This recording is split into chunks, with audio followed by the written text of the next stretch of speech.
Hello दोस्तों, स्वागत है आपका हमारे YouTube channel electronics for you पे। दोस्तों, इस वीडियो में मैं चोलिस की डीकम्पोजिशन मेथड का वर्किंग रूल और एग्जाम्पल एक्सप्लेन करने वाला हूँ। तो देखिए दोस्तों, चोलिस की डीकम्पोजिशन मेथड जो है ये एल यू डीकम्पोजिशन मेथड का ही एक टाइप है। सिर्फ एल यू डीकम्पोजिशन मेथड में हम A equals to L multiplied by U यानी lower triangular matrix multiplied by upper triangular matrix consider करते हैं।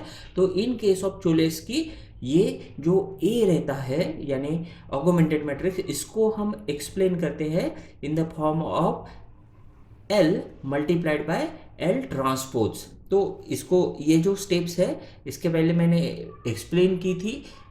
उसके लिए आप यहाँ पर जाके वो वीडियो देख सकते हैं जिसमें मैंने L U decomposition method detail में एक्सप्लेन किया था। और चोलिस की मेथड से पहले डू लिटल मेथड और क्राउस मेथड जो एल यू डीकम्पोजिशन के दो टाइप्स है वो भी मैंने एक्सप्लेन किए थे। तो देखिए दोस्तों, यहाँ पर जो एक सिस्टम ऑफ इक्वेशन अगर हम कंसिडर करते हैं जिसमें 3 इक्वेशंस है, तो इसको हमें सबसे पहले तो A X equals to B form में लिखना पड़ता है। ये है अपनी स्टेप 1। अब स्टेप 1 में ए जो रहेगा वो रहेगा ऑगमेंटेड मैट्रिक्स, जिसमें हम कह सकते हैं कि ये जो ए के कोई एक्स वाई जेड के कोएफिशिएंट्स है, यानी हमारे जो भी एक्स वाई जेड के कोएफिशिएंट्स है उनको हम मैट्रिक्स फॉर्म में लिखते हैं। तो एक्स का कोएफिशिएंट ये सभी एक्स के कोएफिशिएंट्स है, दैट इज a11 a21 और a31।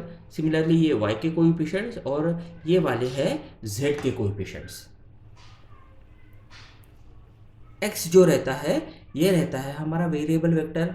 वेरिएबल वेक्टर हमारे जो वेरिएबल्स है एक्स वाई जेड, इनको हम कॉलम मैट्रिक्स के फॉर्म में लिखते हैं। और बी जो रहता है ये है हमारा कांस्टेंट वाला जो राइट हैंड साइड पे रहेंगे वो वाला मैट्रिक्स। तो इस तरह से हम सबसे पहले इनको ए एक्स इक्वल्स टू बी के फॉर्म में एक्सप्रेस करेंगे।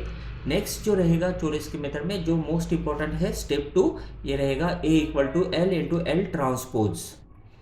यहाँ पर एल यानी लोअर ट्रायंगुलर मैट्रिक्स रहता है जिसके एलिमेंट्स हम कुछ इस तरह से लिख सकते हैं। और एल ट्रांसपोज जो रहेगा वो लोअर ट्रायंगुलर मैट्रिक्स का ट्रांसपोज रहेगा, यानी हम कॉलम को रो वाइज लिखेंगे। यहाँ पर आप देख सकते हैं L11, L21 और L31 ये फर्स्ट कॉलम के एलिमेंट्स है, हमने इसको फर्स्ट रो में लिखा है। सिमिलरली सेकंड कॉलम के एलिमेंट्स हम सेकंड रो में लिखते हैं एंड सो ऑन। तो ये है हमारा L और ये है उसका ट्रांसपोज। चोलिस की मेथड में जो डायगोनल एलिमेंट्स रहते हैं ये वाले ये सेम होने चाहिए जो कि यहाँ पर है। अब हमें नेक्स्ट काम जो करना है ये करना है L और L ट्रांसपोज का मल्टीप्लिकेशन। तो यहाँ पर इन दोनों का मल्टीप्लिकेशन हम करेंगे तो कुछ इस तरह से एलिमेंट्स हमें मिलेंगे। अब यहाँ पर आप देख सकते हैं ये L11 मल्टीप्लाइड बाय L11 है, तो इसको हम स्क्वायर के फॉर्म में लिख सकते हैं कुछ इस तरह से। सिमिलरली यहाँ पर L11 L21 जो है ये यानी ये दो एलिमेंट्स, सिमिलरली ये वाले जो दो एलिमेंट्स है और ये वाले जो दो एलिमेंट्स है जिनको मैंने हाईलाइट किया है, ये सभी सिमिलर एलिमेंट्स रहते हैं। तो आप उनको यानी ये सिमेट्रिक मैट्रिक है, आप उनको अलग से कैलकुलेट करने की कोई ज़रूरत नहीं रहती है। तो इस तरह से हमें सभी एलिमेंट्स मिल गए। तो ये है अपना मेन मैट्रिक्स जिसमें हमें ये कंसिडर करने की कोई ज़रूरत नहीं है। मेनली हम कंपेयर करेंगे इसको हमारे इक्वेशन में। चोलिस की डीकम्पोजिशन मेथड की जो थर्ड स्टेप रहती है ये रहेगी L Y equal to B, जो कि हमेशा रहती है। तो एल यू डीकम्पोजिशन में जो जनरल थर्ड स्टेप है वही ये स्टेप है जिसमें एल यानी लोअर ट्रायंगुलर मैट्रिक्स जो अभी हमने कंसिडर किया है, वाई यानी हम एक वाई मैट्रिक्स जो है वो अज्यूम करते हैं और यहाँ पर वाई की वैल्यू हम फाइंड करते हैं, और बी यानी अपना स्टेप 1 में जो हमने बी कैलकुलेट किया था वो वाला मैट्रिक्स। तो स्टेप 4 जो रहेगी इसमें रहेगा L transpose into X equals to B. Generally ये एक्स इक्वल्स टू वाई रहता है, तो यहाँ पर ये एल ट्रांसपोज, क्योंकि U equal to L transpose रहेगा इन केस ऑफ चोलिस की मेथड। तो यहाँ पर L transpose multiplied by X equals to Y, ये है हमारी स्टेप 4 जिसमें हम एक्स वेक्टर्स की जो एलिमेंट्स है उनकी वैल्यूज फाइंड करते हैं। यानी अगर हमारे एक्स वाई जेड वेरिएबल है तो उसकी वैल्यू हम यहाँ पर फाइंड करते हैं बाय यूजिंग बैक सब्स्टिट्यूशन। तो ये हो गया हमारा algorithm for the Cholesky method. अब हम नेक्स्ट टॉपिक की तरफ मूव करते हैं। यह है हमारा एग्जाम्पल, जहाँ पर आप देख सकते हैं यहाँ पर थ्री इक्वेशन दिए हैं, यानी एक सिस्टम ऑफ इक्वेशन दिया है, लीनियर इक्वेशंस है। इसमें अब हमें सॉल्व करना है चोलिस्की डीकम्पोजिशन मेथड का इस्तेमाल करके। अब इसको सॉल्व करने के लिए स्टेप 1 जो रहती है, हम Ax इक्वल्स टू बी के फॉर्म में हमारे मैट्रिक्स को लिखते हैं। तो हम इस यहाँ पर लिख सकते हैं, अगर रो वाइज लिखते हैं तो ये हो गया 1 2 3, जो कि ए मैट्रिक्स के कोएफिशिएंट है एक्स वाई जेड के रिस्पेक्टिवली।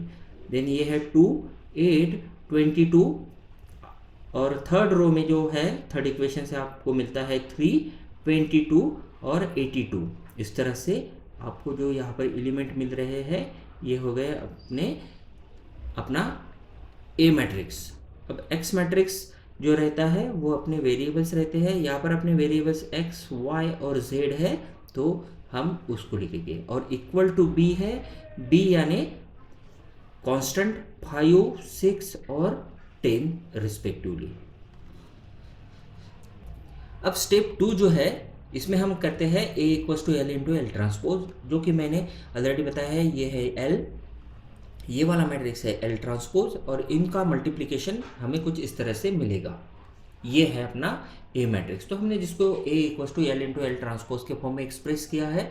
आपको अगर ये नोटेशंस हार्ड लग रहे हैं तो आप इसका अल्टरनेट वे है, instead of writing L11 L21 L22, ये हम लिख सकते हैं जो हमारे नॉर्मल अल्फ़ाबेट्स है ABCD, बिल्कुल उस तरह से भी हम लिख सकते हैं। जैसे कि यहाँ पर लिखा है, ये है L, ये है L ट्रांसपोज, इनका मल्टीप्लिकेशन लेंगे तो हमें ये वाले एलिमेंट्स यहाँ पर मिलते हैं।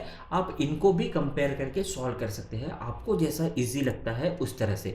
मैं ये अपना स्टेप 2 में ये एलिमेंट्स इस्तेमाल करने वाला हूँ और इसको ही कंपेयर करूँगा। अब कंपेयर करते हैं फर्स्ट एलिमेंट को फर्स्ट एलिमेंट ऑफ ए के साथ। तो यहाँ पर हमें मिलेगा L11 स्क्वेयर इक्वल टू 1। इसका मतलब है L11 की जो वैल्यू है ये है 1, स्क्वायर रूट लिया तो। सिमिलरली सेकंड एलिमेंट है L21 L11, इसको कंपेयर करेंगे सेकंड के साथ 2।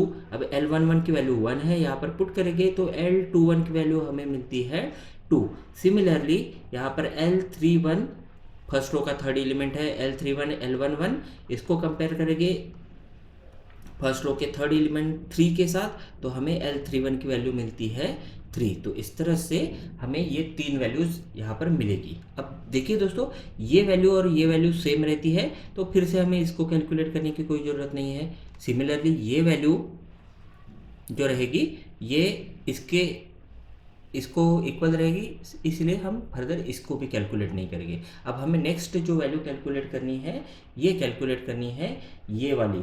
तो हम इनको कंपेयर करेंगे, तो ये है L21 L22 sorry L21 square plus L22 square. अब इसको अगर हम कंपेयर करते हैं तो ये है सेंटर एलिमेंट 8, इसके साथ कंपेयर करेंगे जो रिस्पेक्टिव वैल्यूज़ है L21 की। अगर हम ये पुट करते हैं तो यहाँ पर 4 हो जाएगा, 8 - 4 4, तो L22 की वैल्यू हमें यहाँ पर मिलेगी 2।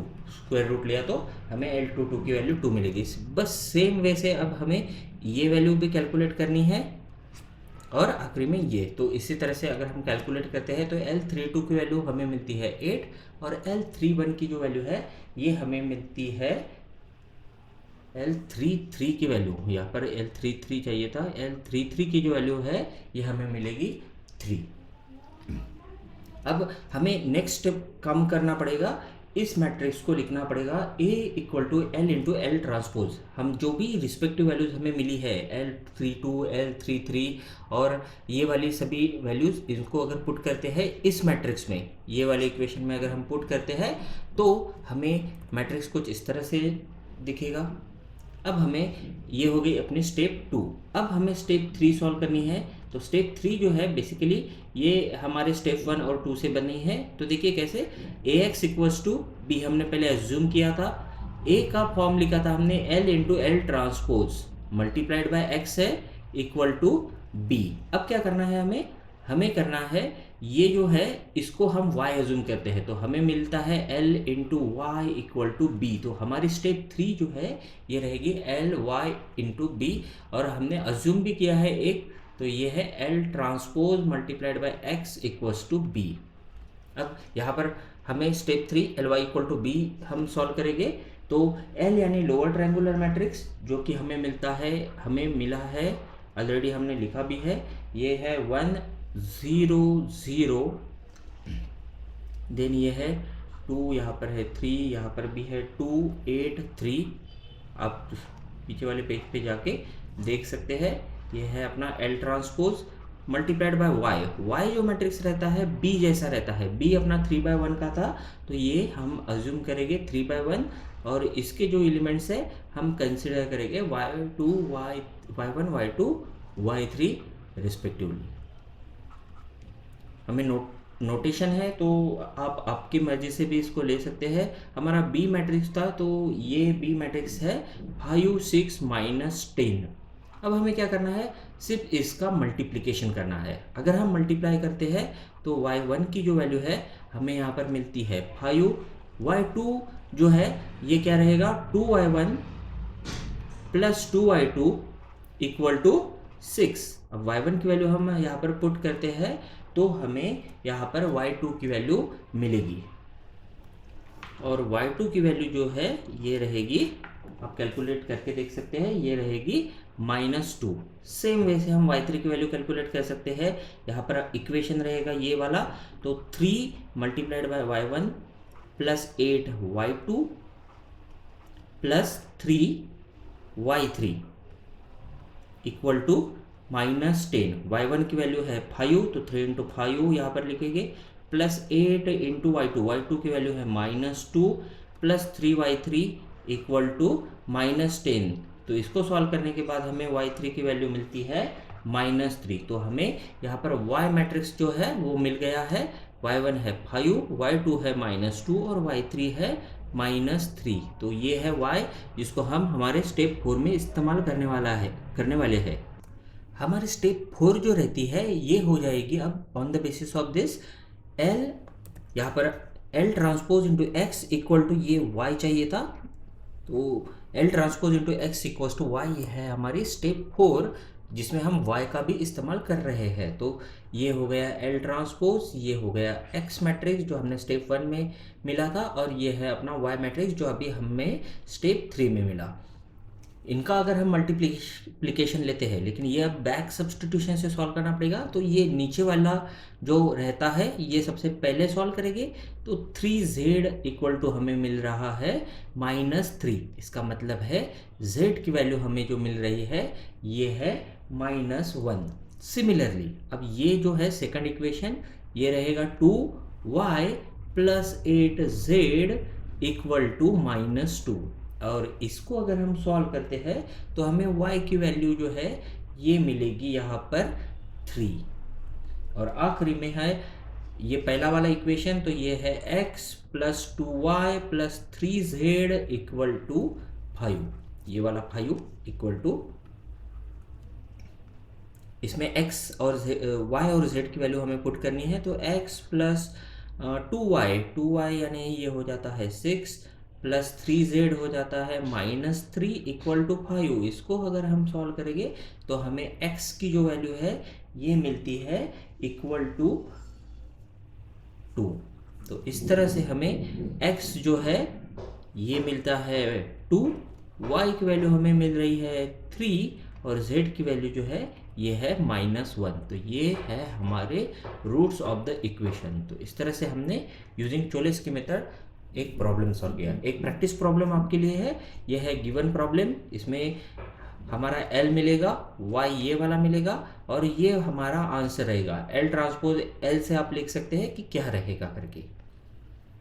तो ये 4 स्टेप्स, सबसे पहले स्टेप थी AX equals to B, then step 2 में हम A equal to L into L transpose assume करते हैं और उसको सॉल्व करते हैं। Then LY equal to B, ये है हमारी स्टेप 3, और स्टेप 4 जो रहती है एल ट्रांसपोज इंटू एक्स, जिसमें हम फिर एक्स के जो वैल्यूज़ है अननोन वेरिएबल्स उसको सॉल्व करते हैं। तो इस तरह से बाय यूजिंग चोलिस्की मेथड हम कोई भी प्रॉब्लम सॉल्व कर सकते हैं। Thank you.